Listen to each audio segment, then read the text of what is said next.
Hindu succession act last से पढ़ा होता तो से भितर तुम हिंदू बेयर एक्ट रेडी कर दियो बाहर कर दियो बाहर करके देख आउ न सब बेस्ट समस्त पाखे थुआ लेटेस्ट लॉ आप से लेटेस्ट लॉ आप बाहर कर से बर्तमान देख लास्ट क्लास कहला देखा तो तुम आमर तो जहाँ देखी से कथा तो अलग कथा बर्तमान आम साइड आम स्टार्ट करदे हिंदू लॉ रे दी मोस्ट इंपोर्टेंट एरिया जदि रहा सेटा हिंदू सक्सेशन एक्ट जो थे कि समस्ते मुंड बाड़े देवे जे कौन अच्छी कौन न अच्छी किसी थाऊ कि न थाऊ सबुठू अधिक टेंशन ये जो कैलकुलेशन जो हुए से गोटा ही गोटे बड़ टेंशन किंतु in comparison to Muslim law एठी इजी मुस्लिम लॉ रे कैलकुलेशन घोषुले मन रही तेणुक समस्त कहे मुस्लिम लॉ रे पढ़ो इनहेरिटेंस क्या केते प्रॉपर्टी जीव इग्नोर मार दियो एग्जाम रे किंतु हिंदू लॉ रे जदि तुम मास्टर अच्छ माने जानिच पकाओ लेखि दियो काम छेड़ दियो किंतु बेसिक कॉन्सेप्ट सब थर इच्छार अच्छे हिंदू लॉ तापर जो कथा जदि है तुमको गोटे भल मार्क मिले ना तुम तो फेल पूरा अनेक बस उपरको स्वर्ग को चाह बस कौन हम कौन नहीं मुझे जापारे आपर ये जो हिंदू सक्सेशन एक्ट कथा जो आसला तो एगेन से हिंदू सक्सेशन एक्ट रोटी कौन अच्छी से जिन बुझार अच्छी तो हिंदू सक्सेशन एक्ट लास्ट को कही माने लास्ट क्लास कही कौ एरिया गुड़ा इंपोर्टाट क्या फोकस करा केमती कौन पढ़ा से विषय कही आर भितर अनकोडिफाइड लॉ जिनस आ भितर पढ़ी शेष करा से जिन भी कहला मैंने हार्डली गणी गणी कि जदि समस्त सपोर्ट करेंगे चार्टा क्लास भितर क्लास शेष आज समस्त भितर दंगा हंगामा करदे दंगा हंगामा मीन्स व्हाट दंगा हंगामा मीन्स पढ़ा नहीं पढ़ी नहीं जड़े जॉइन कर 6टा 5 रे जड़े जॉइन कर 6टा 8 रे आउ जड़े ताठू 2 स्टेप आगे 6टा 18 रे आउ जड़े जॉइन कर 6:30 जदि ये भाया जिन हम आउ ता बाद 6टा 18 20 बेलू जी जॉइन कर ठीक अच्छे से केस लॉ फेसलर मास्टर अच्छी कि 6टा 5 बेलू जॉइन कर तुम केस लॉ कि पढ़न कि कौन प्रोविजन पढ़न लाभ कौन अच्छी किसी लाभ ना तो से सकाशे यार बेसिक जिनस थर हबार अच्छे कौटी कौन लिखाई खास करके ये जो शेड्यूल जो लिखाई ये जो शेड्यूल जो लिखाई सभा लास्ट को सेक्शन 31 पर जो लिखाई सेक्शन 8 सी सेक्शन 8 से जो शेड्यूल जो लिखाई क्लास 1 क्लास 2 सेटा को धरिकी मन रखिदार अच्छे किए क्या आसो कौन हम कौन नहीं कारण से ही अधिक टाइम जाए जदि समस्ते स्मार्ट ताहले स्मार्ट वे रे ए जिनस काम छड़ी जदि आ भर तुम स्मार्ट नुहे तुम बेमारिया एले पढ़ले से भूली जाऊच देन एटा हो पार ना लेट हम बुझापी आउ टाइम वेस्ट हम आ तेणुक आ भितर समस्त कोऑपरेशन दरकार जे समस्त कोऑपरेशन मीन्स जदि इन केस अर्चिता बुझी पारना ताहले से सी पचार भाई मत किए गोटे हेल्प कर तो सांगे सांगे जय नारायण ना हेल्प कर निर्लिप्ता बुझी पारना ता भीतर बुझी जामर प्रीति तो प्रीति हेल्प कर कौटी ये ग्रुप भितर आमती नुहे घरे जा बस बुझे बस से कथा पड़े तो हेले ही तुम तापर गोटे अलग नॉलेज आसो तो ये से कथा नहीं आम डिस्कसन करिया जे आ भीतर कौन रही जो आम जो लास्ट क्लास जो डिस्कसन करा टेस्टामेंटरी सक्सेशन पार्ट सरी जाइए चैप्टर 3 कथा सरी जाइए बर्तमान आसो इस्टेट कथा देख सब जो संपत्ति बाड़ी कथा जो पड़े क्या केते मिल कथा से पड़े कथा सब पड़े कौन किए ता भीतर काट माने कटिव जेमती कि आज सोमवार कई जन ता भीतर सोमवार पालन कर आगू जा पूर्व के जन आमर bare act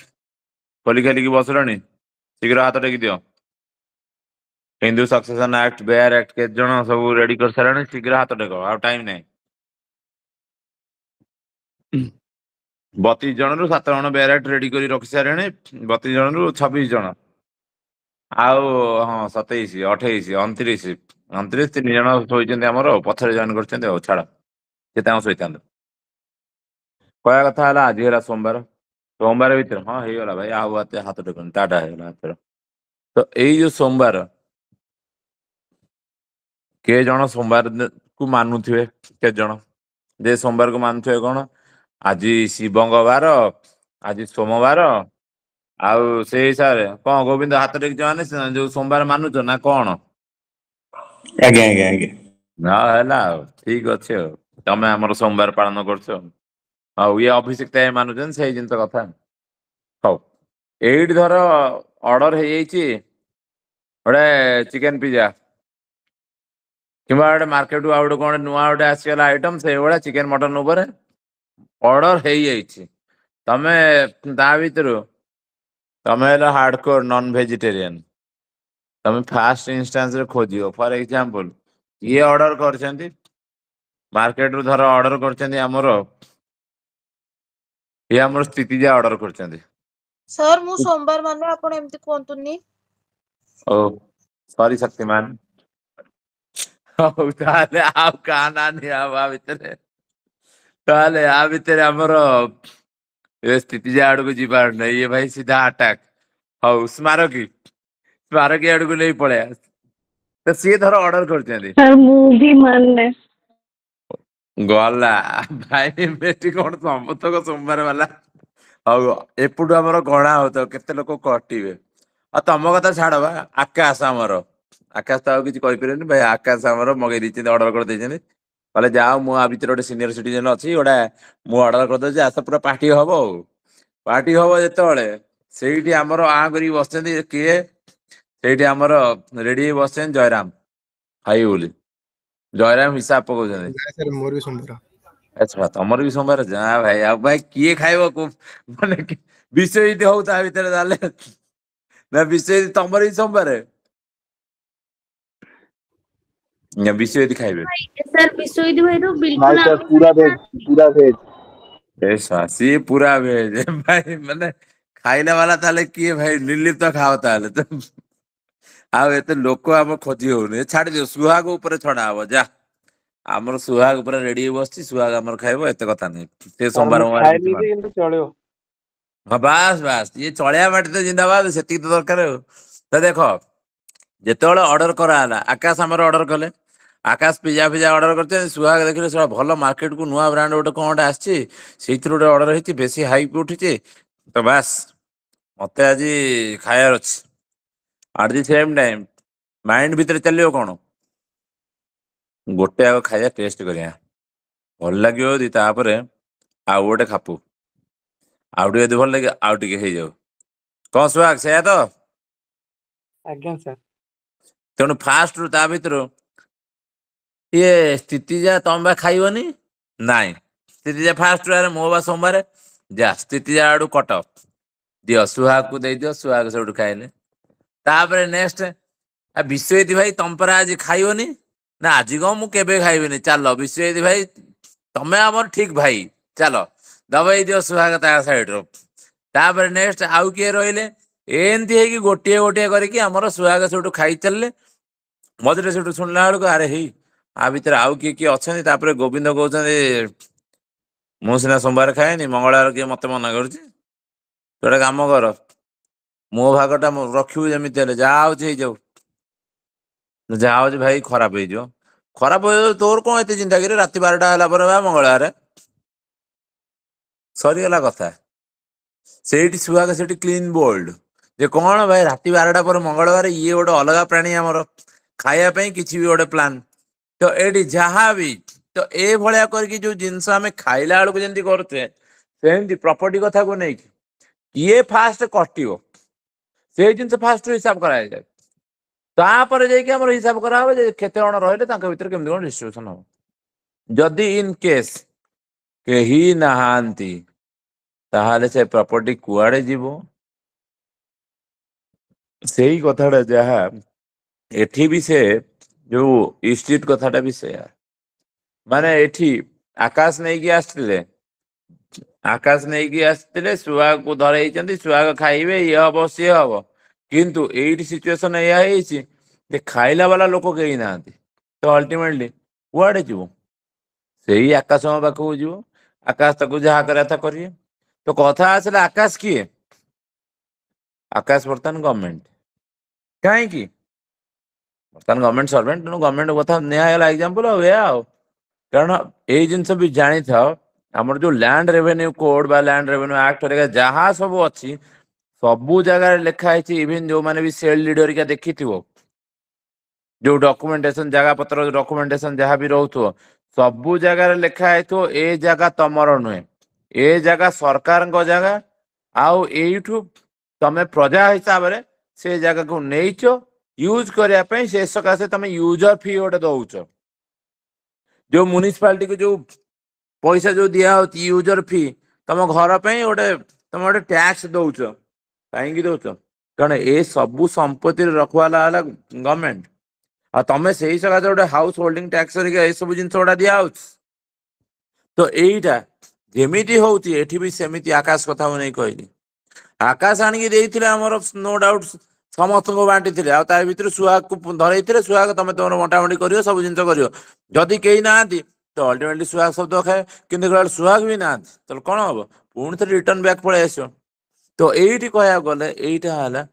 doctrine of escheat रो बेसिक कॉन्सेप्ट जोटा कह माने जो आमर जो रही सेक्शन 29 हिंदू सक्सेशन एक्ट ताकू देख से लिखाई कौन ईस्टिट तो ईस्टिट रो जस्ट पूर्व लिखि दियो डॉक्ट्राइन ऑफ बुले डायरेक्टली पचार दउछि write a short note on doctrine of escheat 5 marks question तो सेटा केमिति कोन लिखिबार अछि आ ता भी तो कोन अछि लिखा हला failure of heirs heir means कोन लीगल हेयर मींस कोन तम अंते आउ के तम संपत्ति बाड़ी खायो पीबो ए भलिया कथा से तो ये डाउट हेलानी मते देखियार अछि तो संगे संगे पुणी चलो सेक्शन 3 को पछकु चलो सेक्शन 3 रो एफ रे लिखा अछि hair means any person male or female who is entitled to succeed to the property of an intestate on this act here means गोटे मेल पर्सन हेतु कि फीमेल पर्सन हेतु कारण जन्म तो जने पुओ हेतु कि झियो हेतु तो who is entitled to succeed to the property of an intestate ए भलिया कथा कहला तो जी कि लॉ अकॉर्डिंगली सक्सीड करथु आउ जनक संपत्ति को माने निज अधीन रे रखि पारियार कैपेसिटी रखुथुबो एगेन कथा आसला इंटरेस्टेड माने कोन से जिनस भी देखियार अछि who is entitled to succeed to the property of an interested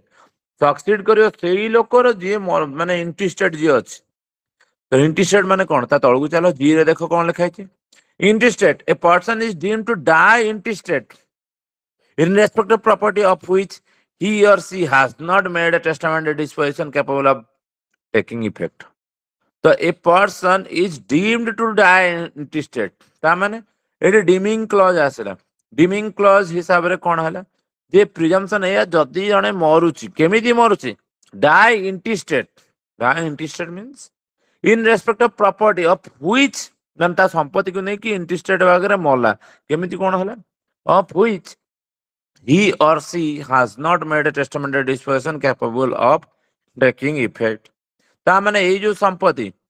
effective हबो testamentary that means on paper लेखा लेखि ए जिंस सीए करिनी न करिकि सीए मरि जायछि ताकू कहउछि इंटरेस्टेड जो जिंस हमर जो हमें ऑलरेडी लास्ट क्लास रे पढिथिले इंटरेस्टेड सक्सेशन कथा को नै कि ए जो टेस्टामेंटरी सक्सेशन कथा को नै कि ता देरे पढुतिरे सेक्शन 30 रे तो इंटरेस्टेड मींस गोटे लोक मरी जाइछि किंतु से लेखा लेखि किछि करनी कागज पत्र किछि करनी आमे जो सब बेले स्वर्गदस्त कह जाए तमें एत संपत्ति रोजगार करियो कौन कि खाली हाथ में आस खाली मरियो तो से हिसाब दान दक्षिणा करी पुण्य कमैथार अच्छे एतिकला कथा से हिसाब से तमें कौन जानिच तमें केतले मरियो कौन हम आमर जो बैंक जी जाक पेपर सब आसता है एवटू मन पड़ा आरबीआई गोटे गाइडलाइन गोटे इश्यू कर तमर जो केवाईसी फॉर्म हरिका जहाँ सब जो मैंने समस्त तो प्राय बैंक अकाउंट थी 30 सेप्टेम्बर भितर बैंक को जाइकी निजर केवाईसी अपडेट कर मीन्स तो से हिसाब रे तमर जदि ता भितर किसी एड्रेस फाड्रेस चेंज न होइछि खाली सेल्फ डिक्लेरेशन फॉर्म टा साइन मार दियो अकाउंट नंबर लिखि दे धरई दे आस ये ऑटोमेटिक अपडेट हो जदि न हम परवर्ती पर्यायर असुविधा हम या जे तुम अकाउंट फ्रीज हो अकाउंट पैसा ट्रांजैक्शन हेनी असुविधा तुमको ही फेस करा पड़ो तेणु आ भितर केतବେଳେ केमती गोटे टाइम फाइम बाहर करी बैंक को जाई बैंक भितर ए सब जिनस करदियो से सरीगला अपडेट जोटा थिला गवर्नमेंट साइड रो अपडेट बर्तमान पळास एई जो फेलियर ऑफ हेयर कथा को नहीं कि गोटे लोक यदि मरी जाउछ तो मरिया पूर्व तो से तो केबे भी जानत जे मु आज मरी कि काली मरी तो इंडिया भीतर तो सेमितिया भी लॉ डेवलप होइनी जे सब लोक जानिबे जे तमे मरिया पूर्व गोटे विल करी कि मोर इच्छा मृत्यु तमे नै कि जाओ जो मरिया पूर्व तमे संपत्ति काहा को दबो कोन करियो बैंक साइड रे कोन हुए बैंक साइड रे तमे नॉमिनी लिखि दिथाओ जे एलआईसी नॉमिनी तमर किए बैंक रो सेमती फिक्स डिपॉजिट नॉमिनी किए पोस्टल डिपॉजिट रे सेमती पीएलआई पोस्टल लाइफ इंश्योरेंस सेथरे पुणी नॉमिनी किए लोक माने समस्त इन्वेस्ट करछन्ती कोथरे एलआईसी रे इन्वेस्ट करछन्ती किबा समस्त इन्वेस्ट करछन्ती बैंक रे किंतु बहुत कम लोक जानछन्ती पीएलआई रे पूरा 2.5x मन जेति कि तुम इन्वेस्ट करथियो एबे 10 वर्ष 20 वर्ष पर 2.5x सीधा मिलियो एगेन जोटा कि गवर्नमेंट साइड रो आ गवर्नमेंट सेथरे जेमिति दवाक बाध्य तेणु एटा जानि थाओ एलआईसी टू अधिक रिटर्न आ भीतर मिले आ ताठू अधिक तो म्यूचुअल फंड जोटा रहला किंतु सब्जेक्ट टू मार्केट रिस्क किंतु पीएलआई साइड रे सब्जेक्ट टू मार्केट रिस्क नुह तेणु सेटा गवर्नमेंट रो आ सेथरे पूरा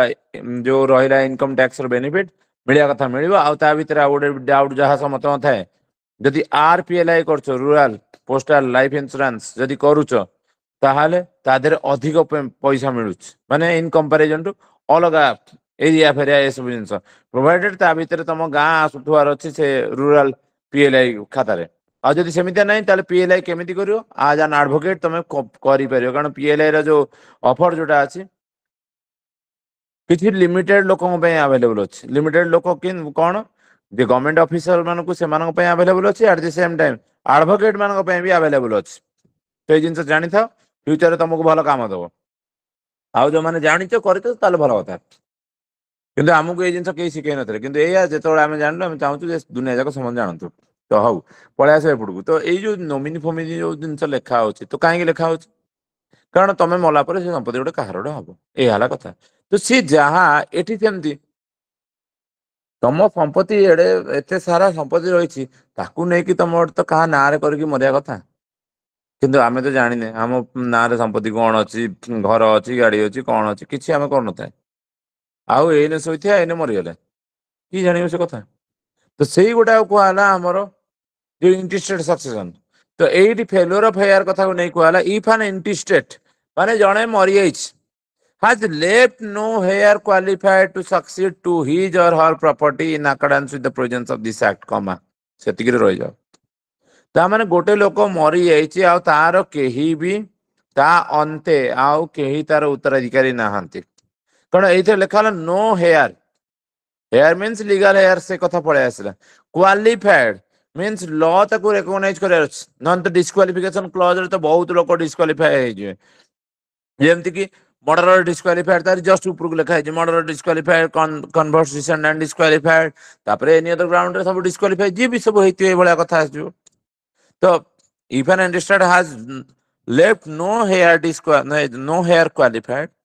to succeed his or her property in accordance with the provisions of this act ता माने से मरी जाइछि ता पछरे आउ केही ना दिदा घर जाक पर खाली पड़ी गलानी तार जो संपत्ति आमे जो कहते कोन आमे कहते ता संपत्ति भूत खाइबो तो ये भूत किए ए भूत आउ केही नुहे वर्तमान ए भूत हला गवर्नमेंट से जिनस लेखा हला such property shall devolve on the government ता माने से संपत्ति बाड़ी सबुतक गला हरी गवर्नमेंट को तो गवर्नमेंट के जानला अरे से सब गाँ गाँ रे गवर्नमेंट रो लोक अछंती गवर्नमेंट रो लोक अछंती मीन्स कोन ए अंगनवाड़ी कर्मी रहले आशा दीदी सीए रहले ता बाद से समिति सभ्य सरपंच ये केते किए सब लोक रोचंती तेणु गवर्नमेंट पाखे खबर पहुंचला गवर्नमेंट जानला वंश कहीं ना चलो आपको लॉक करो ये जगह को गवर्नमेंट नहीं जीवो हे गला गवर्नमेंट से जगह ए भलिया कथा तो एडी जो जिंस लिखा हला जे कोन if an intestate has left no heir qualified to succeed to his or her property in accordance with the provisions of this act no property shall devolve on the government ए जो सुनो no property को such property shall devolve on the government and the government shall take the property government to say property nahi jo no doubt tapre kon hobo subject to all the obligations and liabilities to which an heir would have been subject तो खाली नहीं पड़ेले हबनी जहाँ liability अच्छी और जहाँ duty अच्छी you have to perform जेमती right comes with duty तो गवर्नमेंट एठी कहला मोर अधिकार अच्छे संपत्ति ऊपर कारण मोर संपत्ति को तमें नहीं ता भीतर तमें राजा है बसिथिल किंतु वर्तमान से सब जेहेतु तमें मरीगल तेणु से संपत्ति पुणी थे मो पाक पलि आस यहीटा मोर अधिकार अधिकार हेल्ले कौन हम तुम ड्यूटी कुआड़े जीव तुम कर्तव्य कुआड़े जीव right always comes with a duty जो जिनस आम लिखाई कन्स्टिट्यूशन ऑफ इंडिया रे आगु फंडामेंटल राइट थिला किंतु मझे जो चेंज कराला 42nd अमेंडमेंट एक्ट जो आसला फंडामेंटल ड्यूटीज भी तार भीतर ऐड कराला कहीं विदाउट राइट ड्यूटी रही पारे कि विदाउट ड्यूटी खाली राइट टा सर्वाइव करा ठीक नुहे तो से जो जिनस कथा जो जुरिस्प्रुडेंस जो जिनसा रही राइट ड्यूटी दीटा म्यूचुअली से रे सबू जगार एठी भी सेम जिनस गवर्नमेंट उपर ड्यूटी रखाला जे यही लोक जे मरी जाइए तार जो संपत्ति बाड़ी तार बाकी रही जाइए कौटी क्षीर वाला पैसा मागुला कि न्यूज पेपर वाला पैसा मागुला कि से जो घर रोता भड़ा दिया नहीं कि तार गोटे कार लोन अच्छी कि संपत्ति बाड़ी सब तो गवर्नमेंट नहीं गवर्नमेंट नेले ए लोकटा तो मरीगला माने कौन एक्सोनरेट कराई नो रेदर गवर्नमेंट से सबू जिनस क्लियर करेइबो से लायबिलिटी ऑब्लिगेशन जहाँ अच्छी सब क्लियर करेइबो क्लियर करई सारा पर जहाँ बाकी जहाँ रहा से सब गवर्नमेंट खाता को पड़ेगा तो गवर्नमेंट खाता को पड़ेगा ना कौन जो गवर्नमेंट रो जो ट्रेजरी जो रही से गवर्नमेंट ट्रेजरी को पड़ेगा अल्टीमेटली बर्तमान टाइम आम जो देखुचे कौन देखुचे जे सुभद्रा योजना है कालिया योजना है कि आउ को से भाया रैंडम जहाँ भी योजना है से योजना रो पैसा पत्र आर भर सब यूटिलाइज हम यह कथा तो यहीटा सेक्शन 29 कथा था 29 लिखा था फेलोर ऑफ हेयर्स तो जदि कहीं भी सेमती हेयर नहांती कहीं भी हेयर मीन्स कहीं तो नहांती वंश जाक बुड़ीगला पूरा वंश पूरा निपात से भाया अवस्था माने दूर का रिश्तेदार सी भी कहीं ना जदि ए भाया सिचुएशन आसे देन से जगह गवर्नमेंट तार सबूतक प्रॉपर्टी नब किंतु नहीं नब मान सांगे जी जहाँ ऑब्लिगेशन अच्छे और तार लायबिलिटी अच्छी सबू जिनस गवर्नमेंट करमती ना गवर्नमेंट पूरा शोई पड़े सब दिन ये है एतिक कथा तो ये आमर सरला सेक्शन 29 तो यहीटा आमर थिला इम्पोर्टेंट जिनस गोटे जे 5 right short note on doctrine of estate ना डायरेक्टली पचरा उचरा इंटरव्यू रे खास करके जदि जनकर संपत्ति गाड़ी अच्छी से मरीगला क्या से नमुनी फमुनी रखी लाइफ रे कहीं नहांते देन कौट जो संपत्ति तमें डायरेक्टली कहीदेव जे गवर्नमेंट को जीव ना गवर्नमेंट को कहीं जीव यहाँ क्वेश्चन आई जगह ही समस्त झुंटती जे कहीं जीव गवर्नमेंट को प्राय कहीं कही पारते कारण समस्त पाठशाला पढ़ते हम जाकि ये बुझियार अच्छी कौन जे सबु संपत्तिर अधिकारी है आमर गवर्नमेंट ताठू आम लीज फीज आणिकी लीज फीज तो ना से जगह आम आसिकी किणुचे जाकि गवर्नमेंट ठू ए भाया होची तो से जिनस बुझेगार अच्छे बाकी लैंड रेवेन्यू कोड हरिका सब कॉलेज रे पढ़ा होची से कॉलेज रो जो 7 जो खास करके 8 सेमेस्टर 9 सेमेस्टर बेलू ये लैंड रेवेन्यू कोड हरिका रही था से डायरेक्टली लिखा होता है से पढ़ा हुए आ तार भीतर आ गोटे जिन भी कहीदे जिते आम रोड फोड तैयारी हुए से बेलू तुमको कंपेनसेसन दि जाए जे भाई तुम घर देकी रोड तैयारी हम तुम घर भंगा हम ये हम से हम कि तुमको कंपेनसेसन दिहब आईटा गवर्नमेंट नहीं जीव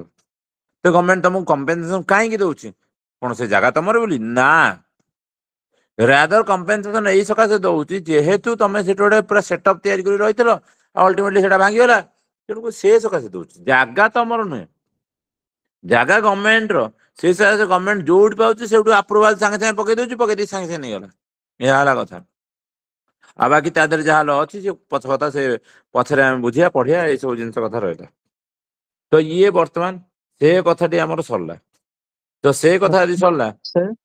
the हाँ same as money saved in bank, right? तो जोड़ा 10 years की जोड़ा था सेटा भी गवर्नमेंट भी क्लेम करे ना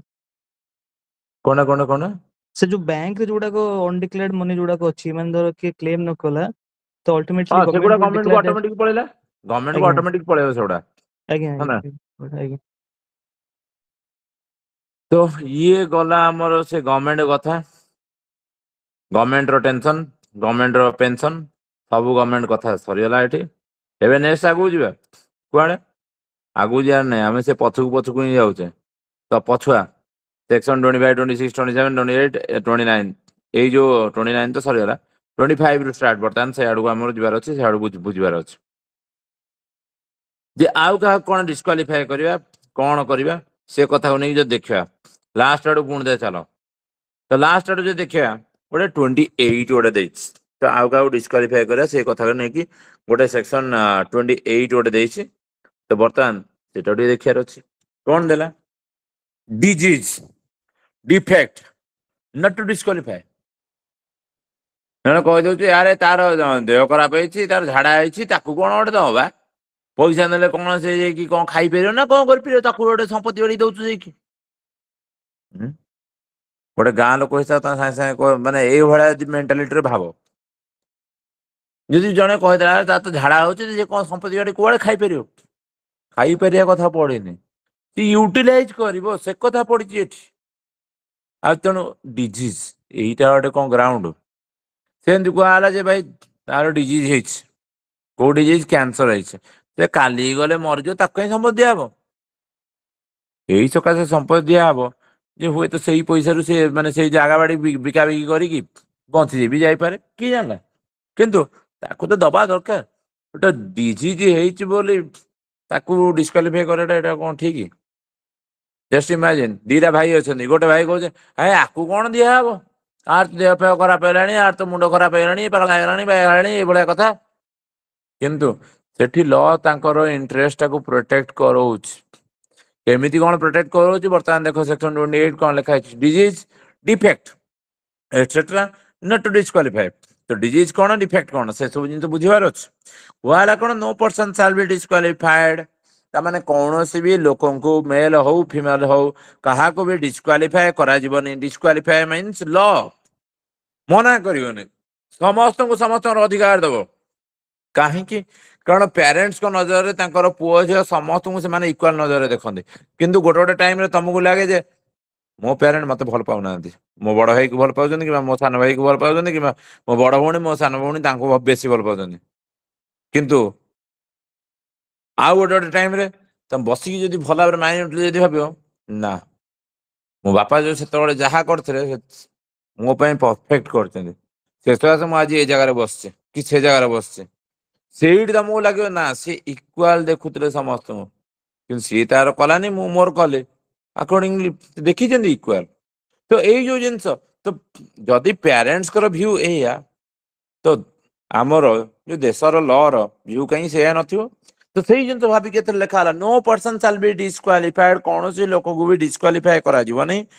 from succeeding to any property, କୌଣସି ବି ସମ୍ପତ୍ତି ସକ୍ସିଡ କରିବାର ଡିସକ୍ୱାଲିଫିକେସନ କରାଯିବନି। କୋଉ ଗ୍ରାଉଣ୍ଡରେ? On the ground of any disease, disease କଥାକୁ ନେଇ କହିସାରିଲେଣି। ଡିଫେକ୍ଟ ଅର ଡିଫର୍ମିଟି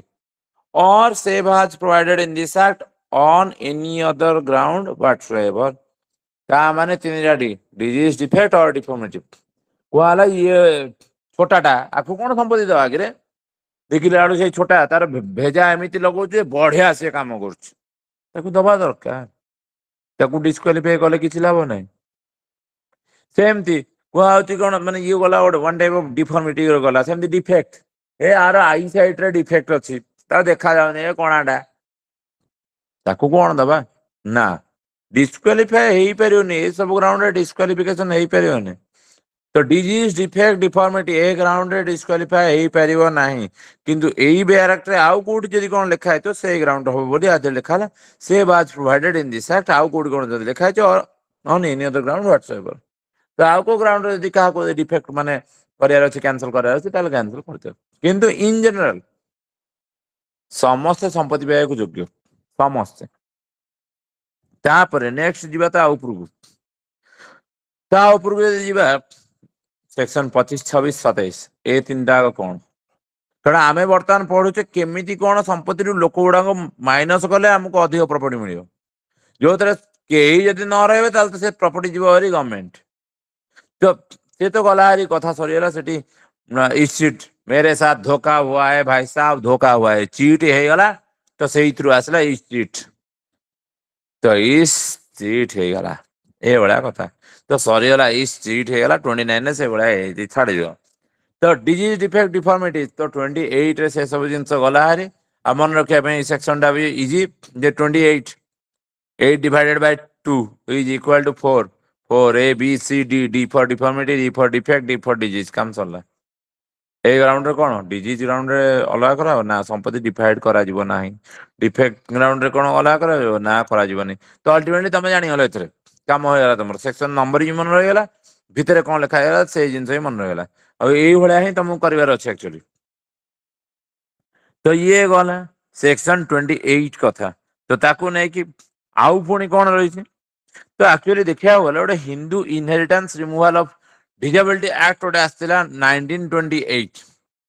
जो जिनसटा जो आसला तापर ये सब जिनस जो डिफॉर्मिटी जो थे आगु कौन थे आगु रही लुनेसी इडियोसी अनसर्टनेस ऑफ माइंड बाय बर्थ ये भाया कथा को नहीं बस डिफेक्ट कथा देखा होता, किंतु तापर कहला जे नाई नहीं एगुड़ा रक्षा कथा नुहे। तो 1956 रे जो जो एक्ट आसला हिंदू सक्सेशन एक्ट से डायरेक्टली कहला डिजीज डिफेक्ट डिफॉर्मिटी जहाँ भी सब अच्छी ए ग्राउंड रे क्या डिस्क्वालिफाई करा जीवो नहीं। तो लिखिकी रखो any physical disability, any physical disability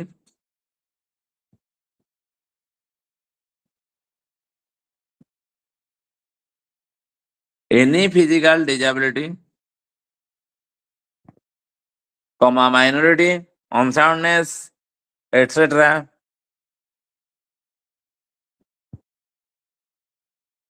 Any physical disability, minority, unsoundness, etc. cannot be a ground for disqualifying a person. Cannot be a ground for disqualifying a person from succeeding. Cannot be a ground for disqualifying a person from succeeding to some property, from succeeding to some property.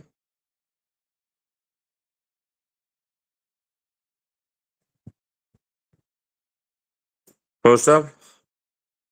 the Hindu inheritance, the Hindu inheritance, the Hindu inheritance, bracket with a removal of disability, bracket with a removal of disability, Hindu inheritance, bracket with a removal of disability. Sir आउ थोड़ा ଟିକେ repeat करिवे। The Hindu inheritance, bracket with a removal of disability, bracket बाहर act, comma 1928, removed all the disqualifications, removed all the disqualifications except lunacy, except lunacy or idiocy.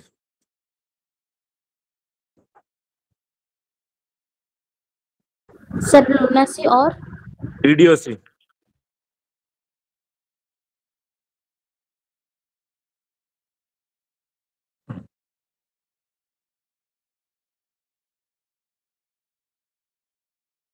तो ये starting रे देखि दियो आउथरे कोन हला any physical disability minority unsoundness etcetera cannot be a ground for disqualifying a person from succeeding to some property. वर्तमान stand एया वर्तमान stand रे को आउची फिजिकल डिसेबिलिटी किछि भी अछि किंबा गोटे लोक पिलाटा गोटे माइनर छोट पिलाटा अछि किंबा से गोटे पागला बाया हेलानी तो पागला बाया हेलानी आकू ए प्रॉपर्टी रे बेदखल करा जाऊ। तो आगुरु ए सब जिंस चलतला किंतु वर्तमान को हला एगुडा सब ग्राउंड हे परेनी for disqualifying a person from succeeding to some property. आउ सेठी गोटे आउ गोटे इंस्टेंस रे को हला the Hindu inheritance removal of disability act 1928 जोटा कि गोटे प्री इंडिपेंडेंस इंडियन लॉ माने ସ୍ୱାଧୀନତା ମିଳିବା ପୂର୍ବରୁ ତା ପୂର୍ବରୁ ଏଇଟା ଗୋଟେ ଲ ଥିଲା ପ୍ରି ଇଣ୍ଡିପେଣ୍ଡେନ୍ସ ଅଫ ଇଣ୍ଡିପେଣ୍ଡେନ୍ସ ଏ ଯୋଉ ଇଣ୍ଡିଆନ ଲ ଗୋଟେ ଏଇଟା ଥିଲା ତ ଯୋଉଥିରେ କି ଥିଲା କଣ ଏ ସବୁ ପ୍ରକାର ଡିସକ୍ୱାଲିଫିକେସନ କୁ ଉଡେଇ ଦେଇଥିଲା କିନ୍ତୁ ଦିଟା ରଖିଥିଲା ଖାଲି ଲୁନାସି ଆଉ ଇଡିଓସି ଯେ ଲୁନାସି ମିନ୍ସ ଯେ ଲୁନାଟିକ ବା ଅନସାଉଣ୍ଡନେସ୍ ଅଫ ମାଇଣ୍ଡ ଦ୍ୱାରା ଆଫେକ୍ଟେଡ ଇଡିଓସି ମିନ୍ସ ସେମ୍ ଜିନିଷ ଅନସାଉଣ୍ଡନେସ୍ ଅଫ ମାଇଣ୍ଡ ଦ୍ୱାରା ଆଫେକ୍ଟେଡ ତାଙ୍କୁ ହିଁ ଡିସକ୍ୱାଲିଫାଇ କରିକି ରଖିଥିଲା କିନ୍ତୁ ପରବର୍ତ୍ତୀ ପର୍ଯ୍ୟାୟରେ ଯେତେବେଳେ ହିନ୍ଦୁ ସକ୍ସେସନ ଆକ୍ଟ ଆସିଗଲା ହିନ୍ଦୁ ସକ୍ସେସନ ଆକ୍ଟରେ ସବୁ ଜିନିଷକୁ ଚେଞ୍ଜ ଚାଞ୍ଜ କରିକି ପୁରା ଛିନ୍ ଛତ୍ର କରିକି ପୁରା ରଖିଦେଲେ କୁହାଗଲା ଯେ ବର୍ତ୍ତମାନର ପୋଜିସନରେ ସମସ୍ତେ ଏଣ୍ଟାଇଟେଲ ପ୍ରପର୍ଟି ସମସ୍ତେ ପାଇବାକୁ ଯୋଗ୍ୟ ଆଉ ଯାହା ଅଯୋଗ୍ୟ ଯୋଉଠି ରହିବେ ସେଇଟା ହବ କୋଉଠି ସେଇଟା ହବ ଆଉ କୋଉଠି ବ୍ୟାରାକ୍ଟର କୋଉଠି କଣ ଯଦି ଲେଖା ହେଇଥିବ ତ ଏହା ହେଲା କଥା ତ ବର୍ତ୍ତମାନ ସେଇ ଜିନିଷକୁ ନେଇକି ଦେଖିବାର ଅଛି ଆଉ କୋଉଠି କଣ ଲେଖା ହେଲା ତ ଇଏ ବର୍ତ୍ତମାନ ଆମର ସରିଲା କୋଉ ସେକ୍ସନ ସେକ୍ସନ 28 ବର୍ତ୍ତମାନ ଶେଷ ହେଲା ତ ଯଦି 28 ସରିଗଲା disease defect not to disqualify ବାକି ରହିଲା 25 26 27 ତ 25 26 27 ଇଏ ପୁଣି କଣ ରହିଲା ତାକୁ ନେଇକି ପୁଣି ଥରେ ବୁଝିବାର ଅଛି ତ ଏଠି ତ କୁହାହେଲା ପ୍ରପର୍ଟିରୁ କାହାକୁ ବେଦଖଲ କରାହବନି ସମସ୍ତେ ରହିବେ କିନ୍ତୁ ସେପଟେ କୁହାହଉଛି ଯଦି ସମସ୍ତେ ଯଦି ମରିଯିବେ ତାହେଲେ ପ୍ରପର୍ଟି ତ ଗଭର୍ଣ୍ଣମେଣ୍ଟ ପାଖକୁ ପଳେଇବ ତ ଆଉ କାହାକୁ ଆ ଭିତରୁ କଟେଇବା ଲୋକଙ୍କୁ କେମିତି କାଟିବା ଆ ଭିତରୁ ତ ଲୋକଙ୍କୁ କେମିତି କାଟିବା କଥାକୁ ନେଇକି ବର୍ତ୍ତମାନ ସେ କଥାକୁ ନେଇକି ଡିସ୍କସନ କରିବାର ଅଛି ତ ପ୍ରଥମେ ଆ ଭିତରେ ପଢିବାର ଅଛି ଗୋଟେ ସେକ୍ସନ ଯେ ମିଶେଇକି କାଳେ ପଢିବା ସବୁ ତ 25 26 27 ତିନିଟାକୁ ମିଶେଇ ପଢିବା ତାପରେ ବୁଝିବା କଣ ଅଛି କଣ ଅଛି ଆଉ ତ ସେକ୍ସନ 25 ପ୍ରଥମେ ଦେଖ ତାପରେ 26 ତାପରେ 27 କୁ ଯିବା ଆଉ ତ ଲେଖା ହେଲା ମର୍ଡର ଡିସ୍କ୍ୱାଲିଫାଏଡ ଏ ସେକ୍ସନ ବହୁତ ଇମ୍ପୋର୍ଟାଣ୍ଟ ଆକୁ ନେଇକି ପ୍ରୋବ୍ଲେମାଟିକ କ୍ୱେଶ୍ଚିନ୍ ଆସୁଛି ଆକୁ ନେଇକି ଗୋଟେ ଥରେ ବି ଲଙ୍ଗ କ୍ୱେଶ୍ଚିନ୍ ବି ଆସିଥିଲା 25 ମାର୍କସ ର ଲଙ୍ଗ କ୍ୱେଶ୍ଚିନ୍ ତେଣୁ କରିକି ଆମକୁ ଭଲ ଭାବରେ ଦେଖିବାର ଅଛି ତ ବର୍ତ୍ତମାନ ଦେଖ କଣ ଅଛି ଷ୍ଟୋରି ଆ ଭିତରେ ମର୍ଡର ଡିସ୍କ୍ୱାଲିଫାଏଡ କଥା ଆସିଲା ମର୍ଡର ଡିସ୍କ୍ୱାଲିଫାଏଡ ତ ମର୍ଡର ଯିଏ କରିଥାଏ ତାକୁ ତ କୁହାଯାଏ ମର୍ଡରର ଏଇଟା ତ ହେଲା କଥା ଆଉ ଏଇଠି ତମକୁ ସେଇ ଟ୍ରିକ୍ ହିଁ କହୁଛି କଣ ଟ୍ରିକ୍ ଯେ ଖାଲି ହେଡିଙ୍ଗ ପଢ ଇମାଜିନ କର ତା ଭିତରେ କଣ କଣ ହେଇଥାଇପାରେ ତ ମର୍ଡର ଯିଏ କରିଥିବ ସିଏ ହେଲା ମର୍ଡରର ତ ମର୍ଡରର କୁ ଡିସ୍କ୍ୱାଲିଫାଏ କରାହବ ଡିସ୍କ୍ୱାଲିଫାଏ କରାହବ ମିନ୍ସ ଲ ତାକୁ ରେକଗ୍ନାଇଜ କରିବ ହିଁ ନାହିଁ ଆଉ କରିବ ହିଁ ନାହିଁ ମାନେ କଣ ତ ଏଇଟା ଯେହେତୁ ହିନ୍ଦୁ ସକ୍ସେସନ ଆକ୍ଟ ତାମାନେ ଇଏ କିଛି ବି ପ୍ରପର୍ଟି ପାଇବାକୁ ଯୋଗ୍ୟ ବି ନୁହେଁ ତ ଆକୁ ଆଉଟ କରିଦିଏ ସେ ପ୍ରପର୍ଟିରୁ ତ ଗଲା ମର୍ଡରର ଡିସ୍କ୍ୱାଲିଫାଏଡ ତ କିନ୍ତୁ କାହାର ମର୍ଡର କରାଯାଏ ତାକୁ ବାହାର କରାହବ ବୋଧେ ହୁଏ ଯୋଉ ଲୋକଠୁ ପଇସା ପାଇବାର ଥିବ ସେଇ ଲୋକକୁ ମର୍ଡର କରିଦେଲା କିରେ ମର୍ଡର କଲା ଯଦି କାହିଁକି ମର୍ଡର କଲା କାରଣ ଆମେ ଏଭିଡେନ୍ସ ଆକ୍ଟରେ ବି ଦେଖିଛେ ଏଇ ଜିନିଷ ଏଭିଡେନ୍ସ ଆକ୍ଟ ହଉ କି ସେପଟେ ଆଇପିସି ହଉ ଦିଟା ଯାକ ଜିନିଷରେ ଆମେ ଦେଖିବା ତା ଭିତରେ କଣ ରହିଥିଲା ଜଣେ ଯଦି ମର୍ଡର କରିଥିବ କିଛି ତ ଗୋଟେ ମୋଟିଭ ଥିବ ତା ପଛରେ ବା ମେନ୍ସରେ କଣ ଗୋଟେ ଥାଇପାରେ ତ ଏଇଠି ମୋଟିଭଟା କଣ ଯେ ମୋଟିଭଟା ଏଇଆ ପ୍ରପର୍ଟିଟା ମତେ ମିଳିଯାଉ ପ୍ରପର୍ଟି ତାକୁ ହିଁ ତ ମିଳିଥାନ୍ତା ସେ ପୁଣି ଥରେ କାହିଁ ମର୍ଡର କଲା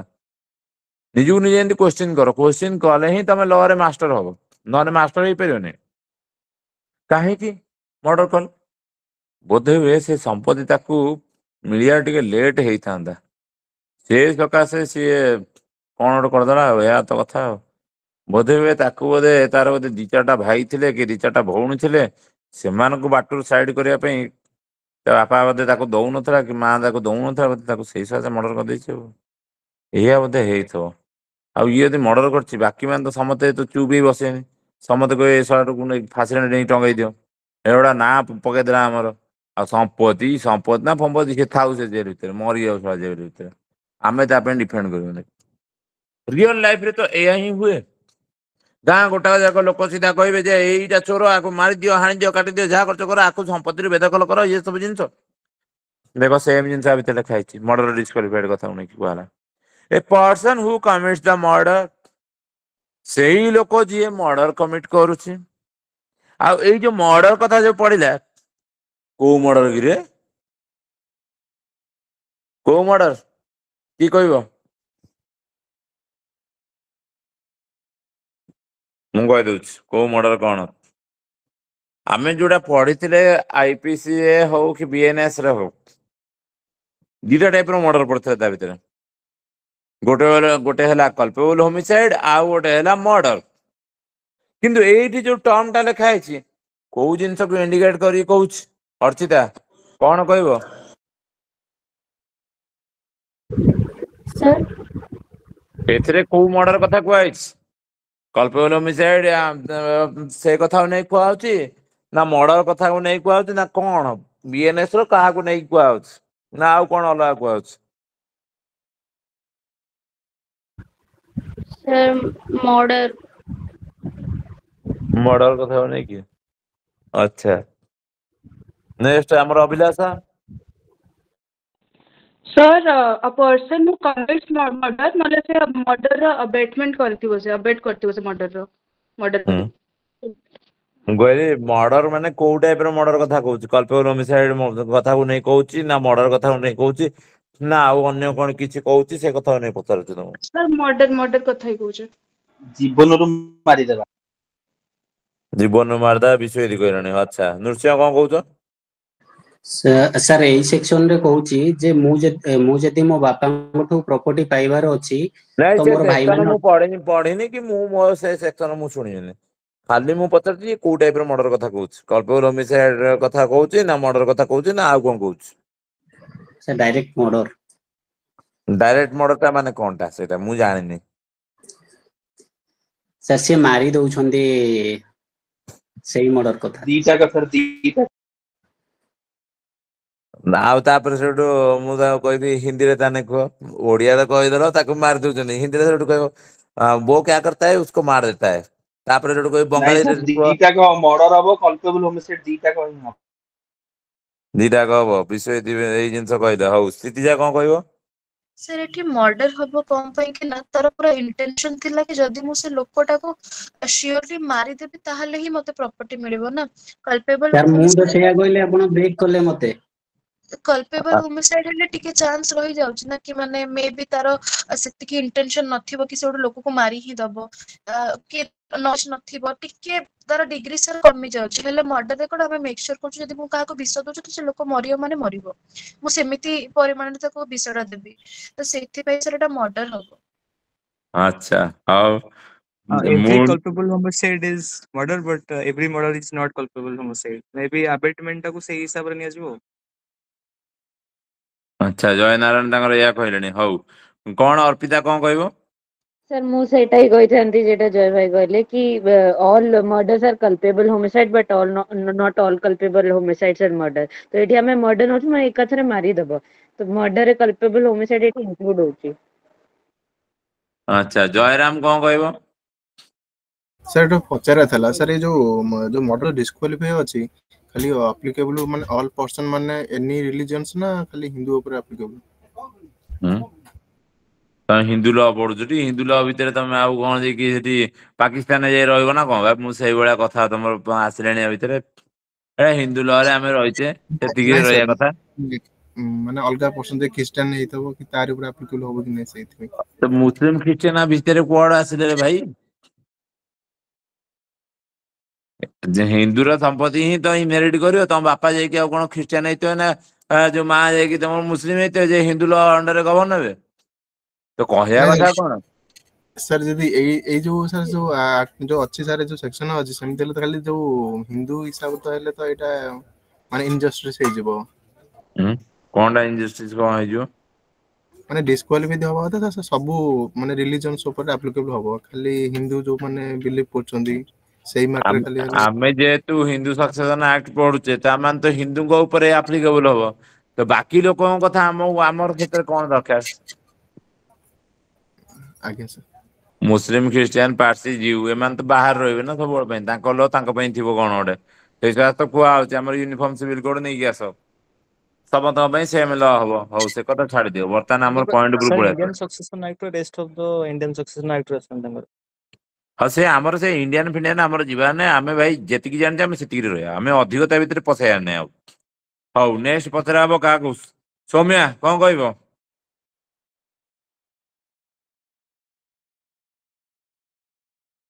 सौम्या प्रियदर्शनी हाजिर हो सौम्या प्रियदर्शनी किधर हो सौम्या प्रियदर्शनी गायब हो ये आइची कथा आ कोन कहया हौ नेक्स्ट सौम्या से गायब होइछथि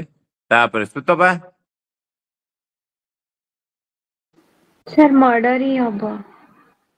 मर्डर ही हब आउ किछि हबनी ना सर मुझे लगुच मर्डर ही हब खाली अच्छा खाली मर्डर हब हौ बर्तमान मु कहूचे को बुझौछि देख समते आ भितर फसिगल गोविंद ता भितर तमे कौन फसिन ता भितर हाथ टेकिच उपरକୁ उठिकी पळेइ आसियो बोली ଆଉ कोह कौन उपरକୁ उठी आसियो कौन कहउछ ସାର୍ ଏଟା ଯିଏ ମର୍ଡର କରିଥିବ ଆଉ ଯିଏ ମର୍ଡର କରିବାକୁ ତ ପ୍ରୋତ୍ସାହିତ କରିଥିବ ତାର ବି ପ୍ରପର୍ଟା ଡିସକ୍ୱାଲିଫାଏଡ ହବ ସେ ସେ କଥା ତ ସମସ୍ତେ ଜାଣିଛନ୍ତି ବେଆରେଟ ତ ସମସ୍ତେ ଗୁଗୁଲ ରେ ପକେଇ ଦେଇ ତାର ଟ୍ରାନ୍ସଲେଟ କରିଦେବେ ଓଡିଆରେ ସେଠୁ ପଢିଦେଇ ବୁଝିଦେଇ ଆସିବେ ଆଉ କଣଟା ସେଠୁ ଏକ୍ସଟ୍ରା ଜିନିଷ କଣ କୋଉ ପ୍ରକାର ମର୍ଡର କଥା କୁହାଯାଉଛି ମର୍ଡର ନା କଲ୍ପେବୁଲ ହୋମିସାଇଡ ସେ କଥା ପଚରା ହେଇଥିଲା ସମସ୍ତଙ୍କୁ କୋଶ୍ଚିନ୍ ନାଇଁ ଏଇଟା 101 ହବ ମର୍ଡର 101 ମର୍ଡର ହବ ଆଚ୍ଛା ସୌମ୍ୟା କଣ କହିବ ସେ ବାହାରେ सर ଥିଲେ नहीं सर ମୁଁ ଟିକେ ବାହାରେ ହଁ ହଁ ମାନେ ହଁ ବର୍ଷା ହଉଥିଲା ତ ଛିଡା ହେଇଛି। ମୁଁ ତ ସେଇ ତମ ସାଇଡ ରୁ କହିଦେଲି ନା ତମର ଟେନସନ ନବାର ନାହିଁ नहीं सर ମୁଁ ଶୁଣିନି क्वेश्चन ଟା ଓ क्वेश्चन ଟା ହେଲା ଏଥିରେ ମର୍ଡର ଡିସକ୍ୱାଲିଫାଏଡ କଥାକୁ ନେଇକି ଯୋଉ ଲେଖା ହେଲା ଏ ପର୍ସନ ହୁ କମିଟ୍ସ ମର୍ଡର ତ ଏଇଠି ଯୋଉ ଟର୍ମ ଲେଖା ହେଲା murder murder means what murder means culpable homicide or murder means murder or murder means something else କଣ सर ସେଇଟା ହଉଛି culpable homicide amounting to murder। ଆଚ୍ଛା ଏଇଆ କଥା ଏମିତି ଯଦି କହିବ ସମତେ ତାହେଲେ କଣ ହବ ସଂସ୍ଥା ଚାଲିବ କେମିତି ଲିଖିତା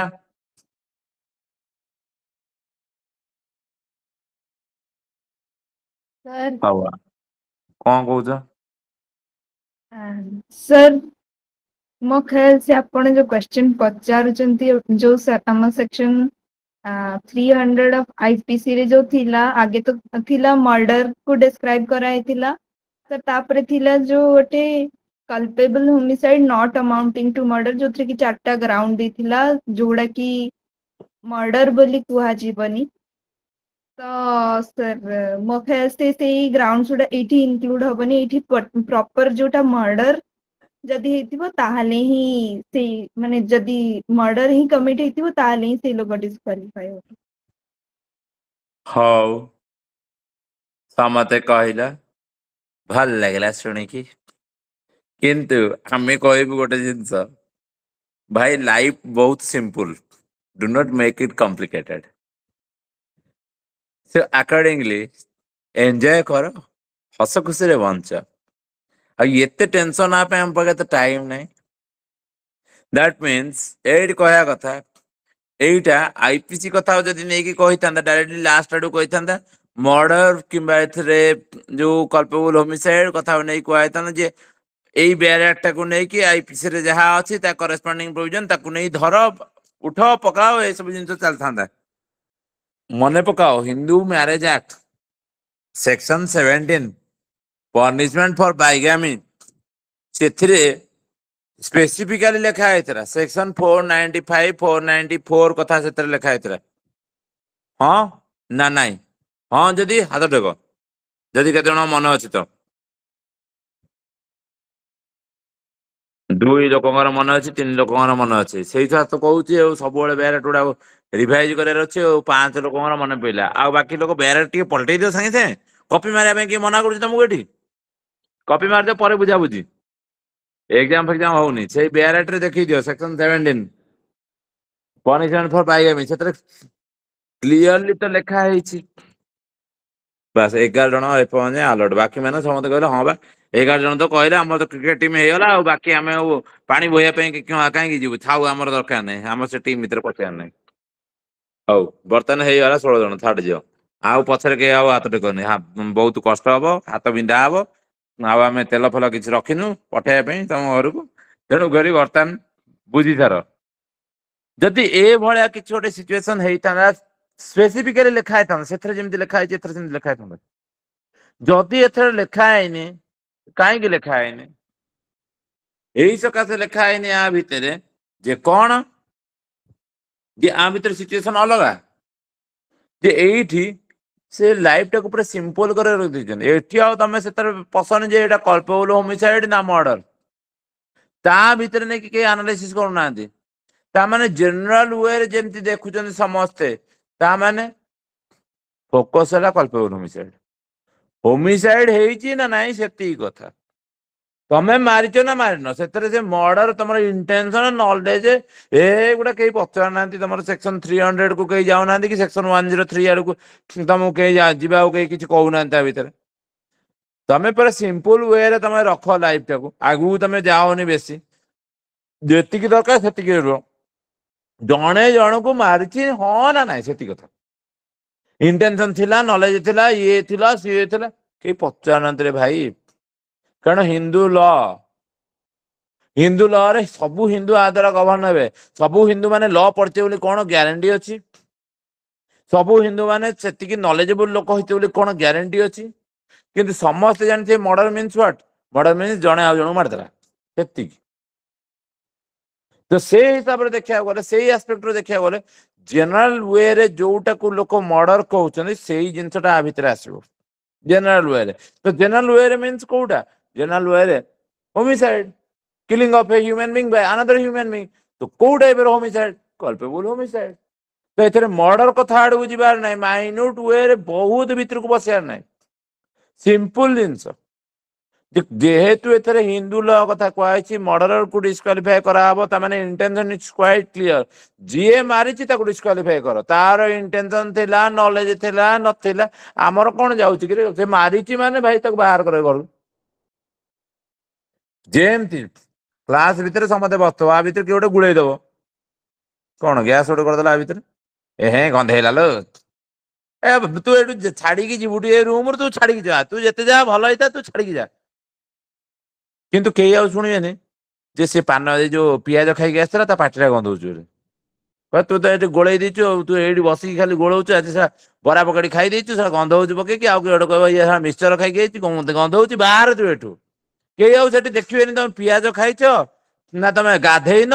ଆଉ ଘୁଷୁରୀ ଭଳିଆ ବୁଲୁଛ କଣ କେହି ସେ ଶୁଣିବେନି ବାହାରେ ତୁ ଏଠୁ। ସେମ ଷ୍ଟୋରି ଏଠି। ତମେ ମର୍ଡର କରିଛ ମିନ୍ସ କଲ୍ପେବଲ ହୋମିସାଇଡ। ହୋମିସାଇଡ ଜଣଙ୍କର କରିଛ ବାସ ତମେ ବାହାର ଏଠୁ। ସମ୍ପତ୍ତି ନେବା ପାଇଁ ଆଇଛ ଘରୁ ବାହାର ଏଠୁ କାମ ଶେଷ।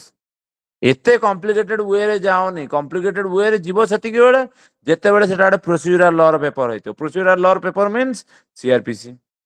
ସିପିସି ପୁରା ଟେକ୍ନିକାଲିଟିଜ ତା ଭିତରେ ପଶିବାର ଅଛି। ଏଭିଡେନ୍ସ ଆକ୍ଟ ପିଓର ଟେକ୍ନିକାଲିଟିଜ ତା ଭିତରେ ପଶ। ଆଇପିସି ଯେତେବେଳେ କଥା ପଡିବ ସେତେବେଳକୁ ତା ଭିତରେ ପଶ। ଏନଡିପିଏସ ଆକ୍ଟ ତା ଭିତରେ ଟେକ୍ନିକାଲିଟିଜ ଭିତରେ ପଶ ତା ଭିତରେ ଯେହେତୁ ସ୍ପେଶାଲ ଲ ସେଟା ଗୋଟେ। କିନ୍ତୁ ଏଇଟା ହିନ୍ଦୁ ଲ ଇନ ଜେନେରାଲ ସବୁ ହିନ୍ଦୁଙ୍କ ଉପରେ ଆପ୍ଲିକେବୁଲ ଇରେସପେକ୍ଟିଭ ଅଫ ଏନି ଏଜୁକେଶନାଲ କ୍ୱାଲିଫିକେସନ ସମସ୍ତଙ୍କ ଉପରେ ଆପ୍ଲିକେବୁଲ। ସେଠି ଭାବୁନ ଗୋଟେ ଗରିବ ଲୋକଟା ସେ ଗରିବ ଲୋକ କହୁଛି ମୂର୍ଖ ଲୋକଟା ସିଏ କଣଟା ବୁଝିବ ସେଥିରୁ? ସିଏ କହିବ ମର୍ଡର କରିଦେଇଛୁ ଆକୁ ଶଳା ବାହାର କର ଏଠୁ। ଗାଁ ଲୋକ ଗାଁ ଭିତରେ ତମେ ବସଛ ଗାଁ ଭିତରେ ମିଟିଂ ହଉଛି ଇଏ ତା ବାପାକୁ ମାରିଦେଇଛି ସେ ସମ୍ପତ୍ତି କାହିଁକି ସେ ତାକୁ ଦବ ଯାଇକି ଦିଆଦି ନାହିଁ ତାକୁ। ତମେ କିଏ? ନା ମୁଁ ତା ବାପାର ଭାଇର ପୁଅ ମୁଁ ତା କଜିନ ଭାଇ ନା କଜିନ ଭାଇ ହେଇକି ତମେ କଣ ବାହାରୁଛ? ନା ଆମେ ସେ ଆମ ଦାଦାକୁ ଆମେ ଭଲ ବନ୍ଧରେ ରଖିଥିଲୁ ଇଏ ଶଳାଟା ବାହାରୁ ଆସିଲା ସେ ସୁରାଟ ଫୁରାଟ ରହୁଥିଲା ଆସିକି ଏଠି ଯାଇକି ମର୍ଡର କରିଦେଇଛି ପଇସା ପାଇବ ବୋଲି ଗୋଟେ ଚଲେଇଛି ନିଳା ବସିକି। ତାମାନେ କଣ ଇଣ୍ଟେନସନ ଇଜ କ୍ୱାଇଟ କ୍ଲିୟର ଏ ଲୋକର ଯେ କଣ ପୁତୁରା ହିସାବରେ ମୁଁ ସମ୍ପତ୍ତିଟାକୁ ହଡପ କରିବି। କାହିଁକି? କାରଣ ଇଏ ପୁଅ ମର୍ଡର କରିଦେଇଛି। ଆଉ ସେଠି ଆଉ ସିଏ କହିବ କି ଯେ ଆ ଭିତରେ ଇଣ୍ଟେନସନ ଥିଲା କି ନଲେଜ ଥିଲା ଏସବୁ ଜିନିଷ କହିବ କି? ଜମା ସେ କହିବନି ତା ଭିତରେ। ମର୍ଡର କରୁଛୁ ତୁ ବାହାରେ ଏଠୁ। ପ୍ରାକ୍ଟିକାଲ ଜିନିଷ ବୁଝିବାର ଅଛି। ତ ମର୍ଡର ମିନ୍ସ ଏଠି ଦେଖିବାକୁ ଗଲେ ହୋମିସାଇଡ। ଆଉ ଏଠି ତମେ ଯଦି ଏକ୍ସାମରେ ଯଦି ଲେଖିବ କଲ୍ପେବୁଲ ହୋମିସାଇଡ ସମସ୍ତେ କହିବେ ଅଧିକ ପଣ୍ଡିତ ଦେଖେଇ ହଉଛି। ତ ଆମକୁ ଲେଖିବାର ଅଛି ଜେନେରାଲ ୱେରେ ଯୋଉ ଜିନିଷ ଯୋଉ ହୁଏ ଯୋଉ ମର୍ଡରଟା ହୁଏ ସେଇ କଥାକୁ ନେଇକି ଆ ଭିତରେ କଥା ରହିଲା। ତ ଯୋଉଟାକୁ ସବୁ ଲୋକ ଯୋଉଟାକୁ ଜାଣିଛନ୍ତି ଯେ ମର୍ଡର ବୋଲି ସେ କଥାକୁ ନେଇକି ତା ଭିତରେ ଅଛି। ମାନେ ଜେନେରାଲ ଲାଙ୍ଗୁଏଜ ଯୋଉଟାକୁ ମର୍ଡର କୁହାଯାଉଛି ସେଇ କଥା ନେଇକି ଆ ଭିତରେ ରହିବ ସେତିକି। ଆଉ ତେଣୁ ଆ ଭିତରେ ମୁଣ୍ଡ ଖେଳିବାର ନାହିଁ ବେଶୀ। ବେଶୀ ମୁଣ୍ଡ ଖେଳିବ ପାଗଳା ହେଇଯିବ। ବୁଝିଗଲା ଜୟନାରାୟଣ ଆଉ ସ୍ଥିତିଜା ବାକି ସମସ୍ତେ yes sir କ୍ଲିୟର? ତ କହିବା କଥା ବ୍ୟାରାକ୍ଟ ଯେତେବେଳେ ପଢିବ ତା ଭିତରେ ପୋତି ହେଇକି ବୁଡିକି ବାହାରିବାର ଅଛି। ଆଉ ଏମିତିଆ ନୁହେଁ ଯେ କଣ ତ କହିଦା ଗୋଟେ ଖୁସି ଆଉ ସେ ଖୁସି ନାହିଁ ରେ ବାପା ସେ ଖୁସି ସରିଯାଇଛି। ତ ଏବେ ନେକ୍ସଟ ଆଗକୁ ଯିବା କଣ ରହିଛି ଏଇ ମର୍ଡର କଥା ନେଇ ଦେଖିବା। तो लेखा होला एठी तेणु करी लेखार अच्छी as per general notion जोटा मर्डर से अकॉर्डिंगली एथर कथा आसला a person who commits murder जे के भी मर्डर करछन किबा or abets the commission of murder तो अबेटमेंट करथाई पारंती तो एई थ्रू ही आहुरी क्लियर जे कल्पेबल होमिसाइड कथा ही आसु कल्पेबल होमिसाइड कथा कोन आमे ता भितरे पसौजे किंतु जे साधारण लोकन पई एया जे हां जणे जण को मार दे सेती किंतु उसकेची जे तू तक मार दे मु तते पैसा देबी संपत्ति तक मोर हबो ए भलिया कथा शाल बी डिस्क्वालिफाइड तांकू डिस्क्वालिफाई करा हबो कोउडु from inheriting the property of the person murdered जहाँ संपत्ति पाया तो ताकू से लोकटा फास्ट मारदेले कहीं यही सकाशे मारदेले तो संपत्ति यथाशीघ्र हाथ को पड़े से मन इच्छा को डिस्पोज अफ करेंगे जस्ट इमेजिन ससुर बोहू पुओ थिले सब्सिक्वेंटली से जो बोहू जी थिला से गोटे अलग टाइप मेंटालिटी बोहूटा घर को देखी ए घर बहुत संपत्ति बाड़ी एटिक पड़े आसे बाहा ता पुओ को फसई दे बाहाला पर सिचुएशन एया है तार जो बॉयफ्रेंड संगे भल रिलेशन तार रही जस्ट इमेजिन द सिचुएशन तो यही सब्सिक्वेंटली से चाहूला स्वामी केमी मरी जाओ हाउ इवेंचुअली से ही है स्वामी केमती कौन गोटे हो मरीगला जना पड़ा धर तो बर्तमान स्वामी अंते संपत्ति किए नब स्त्री ही तो नब तो स्त्री जेटी दबाई बस स्त्री माइंड भीतर चलला ये बुढ़ाटा जब मरी जाता ये संपत्ति मोर हो जाता मो बॉयफ्रेंड को धरिकी आसती ये आम राज करूँ बस तुम देखी ये सब वेब सीरीज फिल्म ये सब जिन देखी तो अल्टीमेटली धर सिचुएशन एमती है सी लगे पकड़ से बुढ़ा को मारदेला तापर ये धर बुढ़ार किए गोटे डिस्टांट रिलेटिव किए गोटे बाहर ये ही मारी तेणुक ये लोक को संपत्ति न दि जाऊ कहीं कारण ये जदि मारिच तमें लायबल रट दि सेम टाइम संपत्ति पाइबा तुम मारिच ताने तुमको दबा कथा ही नुहे तो यही लेखा कौन पर्सन हु कमिट्स मर्डर जे कहीं भी मर्डर कर मर्डर मीन जनरलाइज जिनस जोटा रहा or abets the commission of murder shall be disqualified from inheriting the property तो कथा पड़ी इनहेरिटेंस कथा तो तांको डिस्क्वालिफाई करागला inheriting the property of the person murder जार मर्डर हो संपत्ति पाइबे तो ये से जो बोहू जी मारी ससुर को जब मारला ससुर संपत्ति टंकाटे भी पाइब ना shall be disqualified from inheriting the property of the person murdered टंकाटे पाइबार नहीं or any other property in furtherance of the succession to which he or she committed or abetted the commission of the murder तो आउ गोटे part रहा in furtherance of the succession पाइया पाई से गोटे मर्डर करदे to which he or she committed or abetted the commission of the murder ए भलिया कथा आसला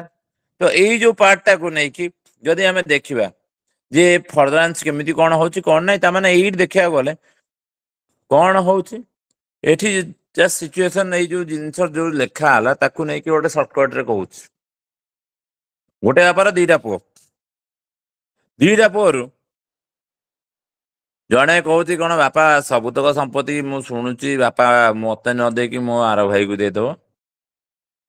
मुलू माइले जीव सरी देव संगे पागली अकॉर्डिंगली बापा तुम्हें मर जदि ए भलिया करके बापा के जदि मारी देला तापरे से प्रॉपर्टी केमिति कौन आसो ये जाइथा 100 ରୁ 100% ता भाई को जाइथा कारण बापा विल कर देइथा माने विल करिकी रखिथिला कि जहाँ भी लोकों पाखु आसता किंतु वर्तमान बापा जेहेतु मरी जीवे समझे सांगे सांगे कहे नहीं बापाटा दी पुओ को एकाठी देखुला एक नजर देखुला अकॉर्डिंगली आर 50% तार 50% ए भलिया कथा है जो आ सब्सिक्वेंटली से कह आर भाईटा तो सी तो बाया पागला भाया बुलूची ता पाखु कौन संपत्ति गाड़ी दिया हम मत दे दियो सब तक तो समझते कह सत कथा तो से पिलाटा बाया पागला भाया बुलूची तार तो किसी सेमती नाही आउ देकी भी भूल हम हाउ 10% देते 40% आपको दे दियो तमाने तो मियर इनजस्टिस हो गला आरटा संगे तो बेटर जी मर्डर करिची से लोक को टंकाटे न दिया जो तो ए भलिया कथा ता माने एठी देखिया गले death must be there irrespective of the fact that it is a murder or culpable homicide से जिन के पचार ना आ जो डेथ जो हेची केमिति हला कोन पई हला केमिति हला कथा पड़नी कोन पई हला in furtherance of such succession माने in furtherance of succession such murder is committed then he will not inherit the deceased property एतिके कथा प्रथम दीटा कंडीशन प्रथम कंडीशन हला डेथ हेतार अछि डेथ हेले तो आम कह मर्डर जनरलाइज लैंग्वेज रे कह एटा मर्डर हो गला बोली तो डेथ हेता अछि और कहीं डेथ हला जे in furtherance of succession such murder is committed तो ए भलिया कथा हला तो हेला परे तापरे जो कथा तो ये गला हमर सेक्शन 25 रो कथा सेई जो सेक्शन 25 रे लैंडमार्क केस दीदीटा अछि ता भीतर आ सेई जो लैंडमार्क केस दीदीटा अछि सेटा वर्तमान एबे ताको डिस्कशन करया नै जेतोळे सेक्शन 26 डेई कि एतोळे सेक्शन 27 को जीवा सेति गळ को पुण तरे बुली के आसे एट जे लैंडमार्क केस कोन कोन ताको नै कि रहिला आउ कोन ता भीतर कमेंट रहिला से कथा नै ताको डिस्कशन करया तो वर्तमान 25 रो पुण तरे पळा 26 को जे 26 रे कोन देला कन्वर्ट्स डिसेंडेंट डिस्क्वालिफाइड तो जणे कन्वर्ट हे जाईची तार डिसेंडेंट माने को डिस्क्वालिफाई करा जिवो माने आकर कोन पाप कि डिस्क्वालिफाई करा हबो तो कुआ होची कन्वर्ट जणे बापा हला हिंदू मां हला हिंदू पोटा हला मुस्लिम तो से कन्वर्ट हे पळेला जदी कन्वर्ट हे पळेला बापा मां संगे संगे कहबो कहबे कोन तू आउ ए घर एरुंडी को आसीबू नाही ए घर तो पय सब दिन पय बंद तू मुस्लिम हे जाइछु तू जे कि सेठू जे कि हमर गाई गोरु तू खाउछु जा तू से घर को जा नन तू गोबर पानी पी आसाम घर ए बळ्या सिचुएशन गां गां गळी रे सब जिंस सब चले तो जणे यदि कन्वर्ट हे जाइछ तो तार यदि पिला छुआ संसार हेलानी से माने आ कोन कहबे कि हम जेजापा कोठी जेजा कोठी से सेपट रहले तेणु करके से डिस्क्वालिफाई करा ए भलिया कथा तो एट से जिन कन्वर्ट्स डिसेंडेंट डिस्क्वालिफाइड तो जी कन्वर्ट है तार तो अधिकार तो नहीं एट द सेम टाइम तार जो मान डिसेंडेंट रहिले से भी नहीं कहला कौन वेयर बिफोर और after the commencement of this act माने ए एक्ट आसे पूर्वरु हो कि आसे परे हो a Hindu has ceased or ceases either हे जाइतिला किंबा एबे सीज करी जाउछ to be a Hindu by conversion to another religion ता माने से हिंदू रो अन्य धर्म को पळेलानी अन्य धर्म मीन्स ता माने हिंदू रो ब्रॉड टर्म भितर रहयार अछि हिंदू रो broad term means Hindu Buddhist Jain Sikh ए भितर रहले ठीक अछि किंतु जदी एई चारटा कैटेगरी भितर जणे मुस्लिम हे गला किबा पारसी हे गला किबा जीव हे गला किबा क्रिश्चियन हे गला ता माने कन्वर्ट हे गला convert to another religion children born to him तान प्रेजेंट टेंस लिखा हला एठी ता पाखुरु जो माने छुआ जन्म हेले बॉर्न टू हिम और हर माने से मेल पर्सन टू हो कि से फीमेल पर्सन जे कन्वर्ट हे जने तांको साइड रु जो छुआ जन्म हेले केतोळे आफ्टर सच कन्वर्सन ता माने ये कन्वर्ट हेला पर ता पर जो छुआडा जन्म हेले एंड देयर डिसेंडेंट्स ता माने एई जो रहिले जो छुआ माने जो जन्म होइछन तांकर जो माने ता पर जो छुआ सब आसीबे and their descendants shall be disqualified तो परमानेंटली से माने डिस्क्वालिफाइड हे गले कोड डिस्क्वालिफाइड हे गले फ्रॉम इनहेरिटिंग द प्रॉपर्टी ता माने से माने इनहेरिट करि परिबेनी संपत्ति बाड़ी कथा रहिछि काहा संपत्ति बाड़ी of any of their Hindu relatives ता माने तांकर जो माने हिंदू रिलेटिव्स रहिले से मानकर संपत्ति बाड़ी किछि भी से माने इनहेरिट करि परिबे नाही ता हिंदू रिलेटिव्स मींस से कहबे मो जेजेबापा थई जाइतरा जेजेबापा को जेजेबापा तो रहला तोर जे कि हिंदू लोकटा तू तो रहलो क्रिश्चियन लोकटा तू तो रहलो मुस्लिम लोकटा केमे जे कि सेटु जे क्लेम करिवो हेई परिबोनी मिलिबोनी तते ता पर सेटु लिखा हला unless such children or descendants are Hindus at the time when the succession opens तो एठी कथाटा बुझिया पय आसिला एई जो जिनसटा वर्तमान बुझिबार अछि कोन केमिति कोन हबो कोन नै तो ये जस्ट इमेजिन कर गोटे सिचुएशन स्वामी स्त्री अच्छा स्वामी स्त्री भितरु माने स्वामी स्त्री गोटे माने दीटा पुओ थिले किंबा दीटा झियो जहाँ भी तुम नौ कि फॉर एग्जांपल पुओ ही नौ गोटे पुओ बाहानी सान पुओ से रही बड़ पुओ बाहा तो अल्टीमेटली जदि बाहा से बापा तार धर मरीगला बापा मला पर संपत्ति जाता क्या पाखु माँ पाखु जाता तार जेहेतु माँटा बंची एट दि सेम टाइम दी पुओ पाखु जाता भागे भागे जाता दी पुओ को जेहेतु दी पुओ भी बंची माँ बंचे दी पुओ आग बंचे आईटी से आर पुओटा गोटे जो फास्ट बड़ पुओटा सी जहाँ को बाहर से स्वामी स्त्री मिसी से प्रॉपर्टी को भाग खाई था माने 1/3 इच ए भाया होता और जहाँ भी कहूँ सब जिन नोट डाउन कर रखुता आउ थे पुणी थे कहूँ स्वामी स्त्री अच्छा स्वामी स्त्री दीटा पुओ जड़े है एस आउ जड़े है S1 ए भाया नहीं चलो एस आउ S1 बर्तमान जो S1 सी बाहा सी एकुटिया अच्छी आ जो एस सी बाहा W1 को ए भाया कथा तो यही जो तांकर जो संसार थिला किए किए स्वामी स्त्री पुओ 2 आउ एस रो गोटे स्त्री एति 1 2 3 4 5 लोक घर भीतर थे से 5 लोक भीतर तर से जो बुढ़ाटा मरीगला बुढ़ा कहला मु तो बाहर कर देछि बड़ पुओर खाली सान पुओर होता कि देखला बेलू बुढ़ा को हार्ट अटैक होगा बुढ़ा शहीद जदि ए भाया शहीद होगा बुढ़ा संपत्ति बर्तमान जो डिस्ट्रीब्यूशन हम कुआड़े कुआड़े जीव संपत्ति डिस्ट्रीब्यूशन हम मीन्स 3 जन भीतर इक्वाल भाग करदा काम छेड़ा सस्तार काम छेड़ा बर्तमान पे तो वाइफ रो गोटे भाग माने से जो बुढ़ार वाइफ जे थिला बुढ़ी ताको गोटे भाग मिलियो और दी पुओं को गोटे गोटे भाग मिलियो तो यही हिसाब से देखिया ताले 1/3 इच तो ये स्वामी स्त्री मिसिकी 1/3 से माने एंजॉय करे किंतु आ सान पुओ एकुटिया 1/3 एंजॉय करे ए भलिया कथा रहिला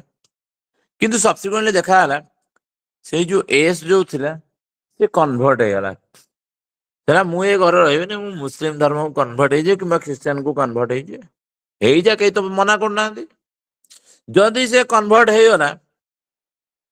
तार पुओ झील दीटा हेले दीटा को पुओ झील बर्तमान मुस्लिम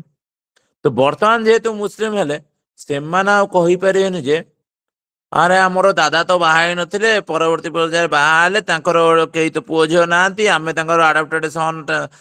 डटर टाइप रही अच्छु किंबा आमे आडप्शन पलाऊँ दादा संपत्ति नहीं जू हम ना कहीं कारण बापा ही प्रथम रू कन्वर्ट हो पड़े कन्वर्ट ये डिसेंडेंट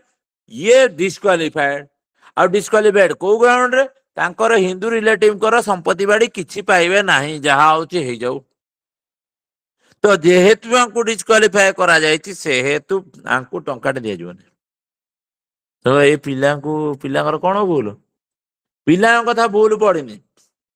पिला मूलरू बा जानले बापा किए जेजे बापा किए कौन से चिन्हले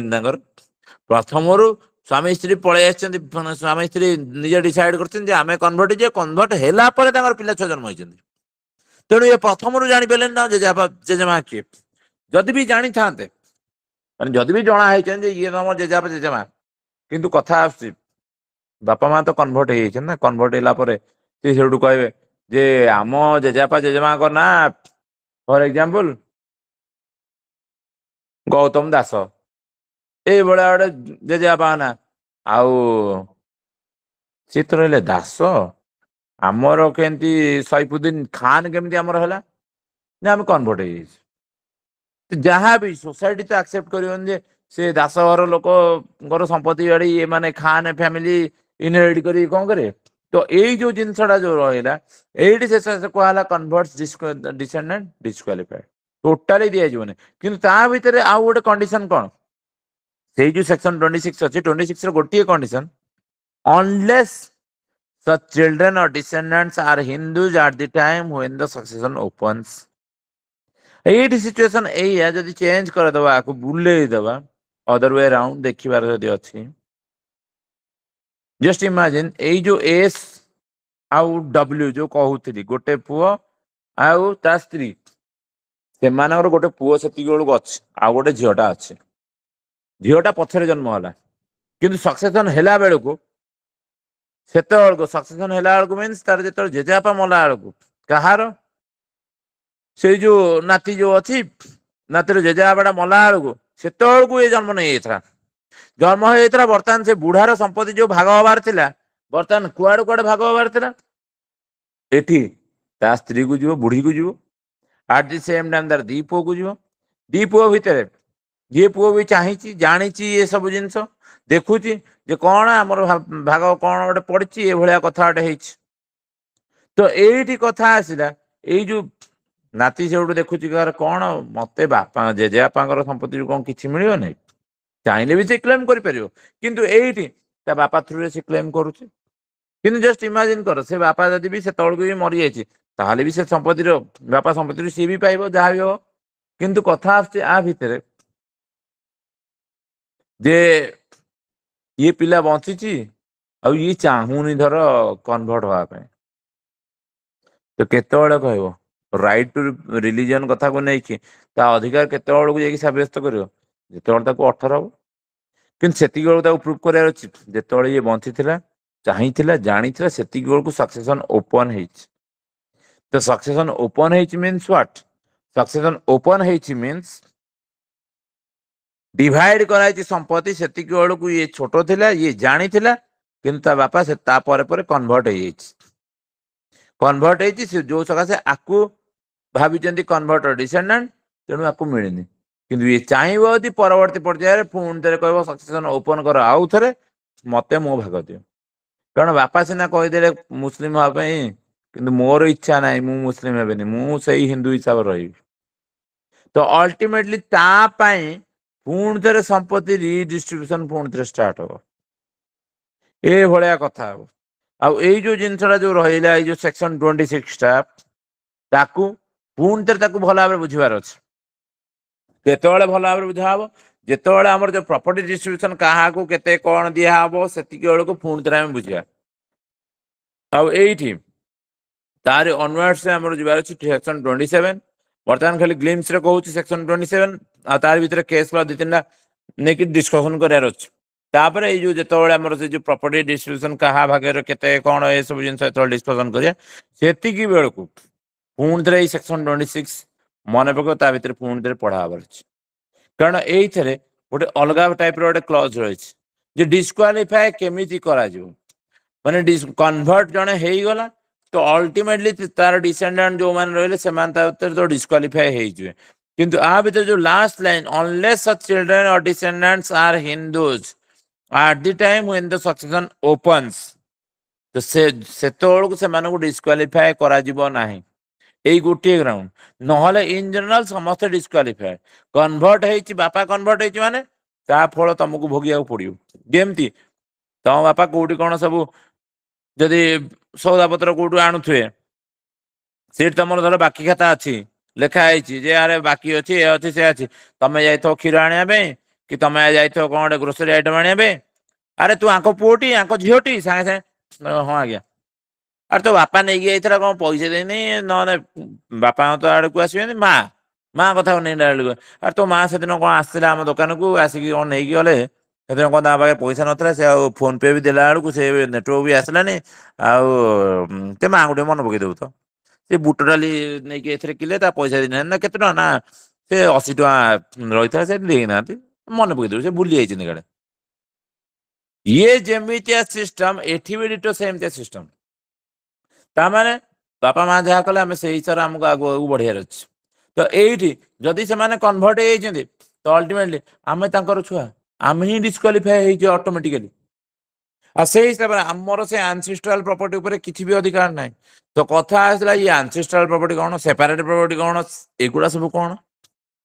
ତ ଏଇ ଆନସିଷ୍ଟ୍ରାଲ ପ୍ରପର୍ଟି ଉପରେ କିଛି ଅଧିକାର ନାହିଁ କିନ୍ତୁ ଆମ ନିଜ ବାପାଙ୍କ ପ୍ରପର୍ଟି ଉପରେ ଆମର ଫୁଲ ଅଧିକାର ମାଙ୍କ ପ୍ରପର୍ଟି ଉପରେ ଫୁଲ ଅଧିକାର। କିନ୍ତୁ ଯେହେତୁ ଏମାନେ କନଭର୍ଟ ହେଇଯାଇଛନ୍ତି ସେହେତୁ ସେ ଆନସିଷ୍ଟ୍ରାଲ ପ୍ରପର୍ଟି ଉପରେ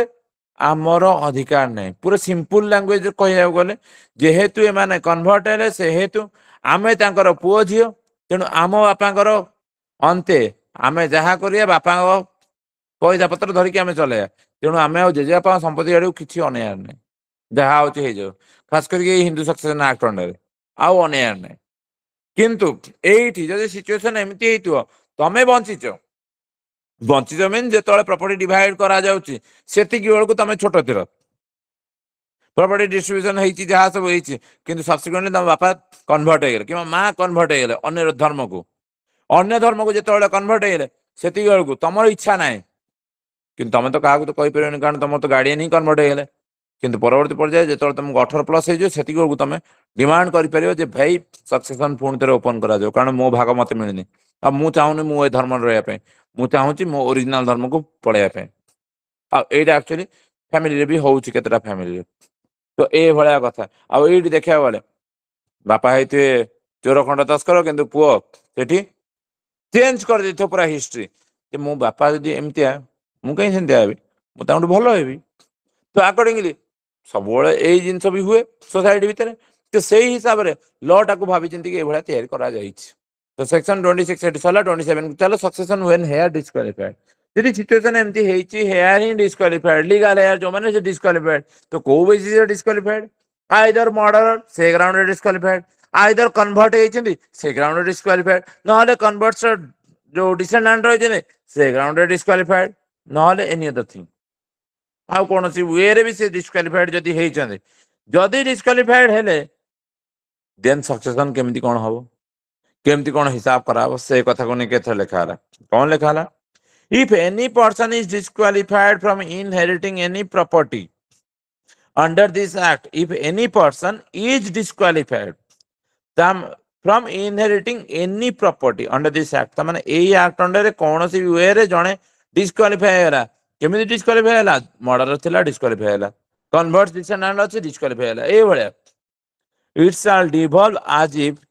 such person had died before the intestate। तामाने एइठी कंसीडर कराहबो as if सत्य कि ए भलिया हेछि जे एई जो जहा को जो डिस्क्वालिफाई करा जाउछि सीए जो लोक बर्तमान मरीची जहाटू ये संपत्ति बाड़ी क्लेम करुछंती मरिया पूर्वरु ये आग मरी जाइछि। फॉर एग्जांपल एक्स हेला गोटे लोक, एक्स जो लोकटी तार संपत्ति बाड़ी बहुत बेसी थिला, आउ वाई हेला ता पुओ किमा झियो जहाँ भी तमे नहीं पार। एग्जांपल संपत्ति पाइबा पे से केमिति कोन प्लानिंग करथा, कारण बापा ताको दउनथरा पैसा पत्र, कहतरा तू जेतेବେଳେ देख सला बाहर जेकी पार्टी फाटी करके पैसा पत्र उड़ौछु खत करूछु, तू मो पुओ होता कि झियो होता मु तते किछि टंकाटे देबी नाही, कारण मु चाहूनी मो परिश्रमर संपत्ति खराब काम रे लागू। जनरली सब बापा माने चाहती जे आम पैसाटा भल प्रॉपर वे रे यूटिलाइज हो। एठी भी सिमिलर सिचुएशन। तो ये सांगे सांगे कहिछि ता बापा जे मु तते देबिनी, मु वंचित होता ए संपत्ति देबिनी। आउ एतिकी भी मन रख मला बेलू भी संपत्ति मु स्वर्ग को नहीं जीवेनि, किंतु मु अनाथ आश्रम को दान देदेवि। किए जानला से अनाथ भितर जड़े दी जन मत आसिकी पानी देवे कि मत आसिकी पड़े कि कौन करें, आ तो भाया कुलांगार को मुझे रखिपारि नहीं घरे, तू बाहर जाए करू बेसी गोटे नाट चलती देखी तू ये भी सिचुएसन हो। तो सही जदि ए लोक रागी पचिकी मर्डर करदेला, कहीं मर्डर करदेला जे संपत्ति पाइब बोली, तो ये तो मर्डर डिस्क्वालिफाइड। किंतु एई भाव से लोकटा माने जो एक्स को मर्डर कराला, वाई मर्डर करिछि, वाई बाहा आइतला जेड को, आ वाई जेड रे पुओ अछि ए। तो एठी कंसीडर करा जिवो एया जेहेतु वाई मर्डर कर देछि, एउठु कंसीडर करा हबो जे वाई एक्स रो पूर्वरु मरि जाइछि। सेही जिंस ही कहला जे it shall devolve as if such person means that disqualified person had died, disqualified person had died, मरि जाइथिला। कहा पूर्वरु मरि जाइथिला? Before the इंटेस्टेट। इंटेस्टेट किए? एक्स। संपत्ति बाड़ी कहा ना रे कौन करियो से जिंस किछि करि नै, सी मरिया पूर्व ये मरी जाइथिला। जदि ये मरी जाइथिला, वाई मरी जाइथिला, तो एठी समदन कौन कहिबे जे वाई सिना जेल रे अछि, ता स्त्री हिसाब रे मु संपत्ति मागुछि, मते मो ससुर संपत्ति दियो। किबा ए सी कहबो जे मो बापा सिना जेल रे अछि, मते मो जेजे बापा संपत्ति दियो। ए भलिया कथा उठिबो। तेणु करके भाभी चिंती के एथरे कुआ होला जे एठी कंसीडर करा जिवो जे वाई ता पूर्वरु मरि जाइछि, ता पूर्व मर जाइछि मींस से ब्रांच रे जति लोक रहिले से ब्रांच रो लोक ही केही नाहांती ता माने वाई जो जेड को बाहा आइतरा जेड रो जो पुओ आइतरा से सब टोटल उड़ेई जो कारण एमानुको बासी रे पचरा न जाऊ ए भलिया कथा कारण सक्सेशन व्हेन हेयर डिस्क्वालिफाइड जदि ये डिस्क्वालिफाई हे गेले तो बाकी माने तो ऑटोमेटिकली से ब्रांच ही उड़ी गला तो से हिसाब रे सेही टेक्निकलिटीज रही गला सेही देखिबार अछि जे एमान ताकू कहितले कि मर्डर करया पे कोन ए भलिया सब जिंस से टेक्निकलिटीज देखिबार अछि तो एडी तीन चारटा केस लर ना लिखि रखो काले जेतला क्लास हो सेति डिस्कशन कराबो भेली कान्नु VELLIKANNU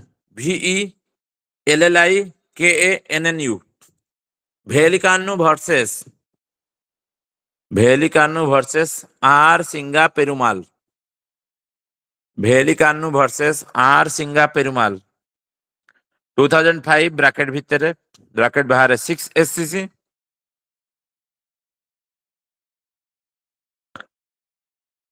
भेली कान्नु वर्सेस आर सिंगा पेरुमाल ब्रैकेट भीतर 2005 ब्रैकेट बाहर 6 SCC पेज नंबर 622 चेक कर दो पेज नंबर ठीक ना किंतु 2005 सुप्रीम कोर्ट रो केस एटा आउडे केस लर ता भीतर ना लिखि रखो Kenchava KENCHAVA Kenchava versus Girimallappa Kenchava versus Girimallappa Kenchava versus Girimallappa spelling लिखें सर कोंडा spelling KENCHAVA versus Girimallappa GIRIMALLAPPA spelling भी चेक करियो गूगल रे किंतु एआई केस ता थिला Kenchava versus Girimallappa 1924 Privy Council case Kenchava versus Girimallappa दीटा जाक landmark case relating to murders disqualified ए कथा को नै कि रहिछि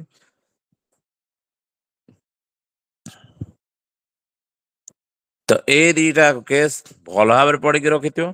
काली जो क्लास जो स्टार्ट हम से ताकू नै कि डिस्कशन कराबो आ तापर से जो हमर जो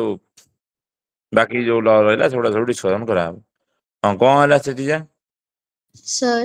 गोटे डाउट थिला आपण जो एग्जांपल कहले ना गोटे हस्बैंड वाइफ थिबो तांकर दीटा छुआ थिबे ता भितरु गोटे हस्बैंड वाइफ माने जो गोटे पुओ बहु थिबे से माने कन्वर्ट हे जिबे तो तांको छुआ को मिलिबनी हेले सर प्रॉपर्टी तो तांको मिली थिबो ना माने कन्वर्टर निजे सिए तो डिस्क्वालिफाई हे नथिबो ताको तो प्रॉपर्टी मिली थिबो ना ये सब जानने के लिए देखते रहिए आज तक मु आ किछ कहबिनी कारण वर्तमान पर्यंत आम सेपरेट प्रॉपर्टी पढ़ीने जॉइंट प्रॉपर्टी कौन पढ़ीने से सब जिनस नेक्स्ट क्लास काली क्लास पढ़ा हम आ ए केस लो दीटा पढ़ी सारा पर बुझा हम ता भीतर कौन अच्छी कौन अच्छे आउ केबे भी मु एमितिया कौन सी बैरेक्टर सेक्शन शॉर्टकट रे सारिने वर्तमान ये ब्रेक से ब्रेक रे पुणी थे उठा हम से कौन है कौन न हो बुझार अच्छे कारण जेपर्यंत से कॉन्सेप्ट न बुझो जे जॉइंट फैमिली कथा कौन कर्तार काम कौन सेपरेट प्रॉपर्टी कथा कौन एगुड़ा जे पहुंचे न देखा से पहुंचे से आगू बढ़िया हो पारे तो से सकाशे एठी रहला ब्रेक न तो उड़े कि आज ही शेष कर देते आज सरा हेनी है सर आ गोटे डाउट डाउट से तो काली के काले से सरला पर सब डाउट क्लियर हो कौन अच्छे है हां सर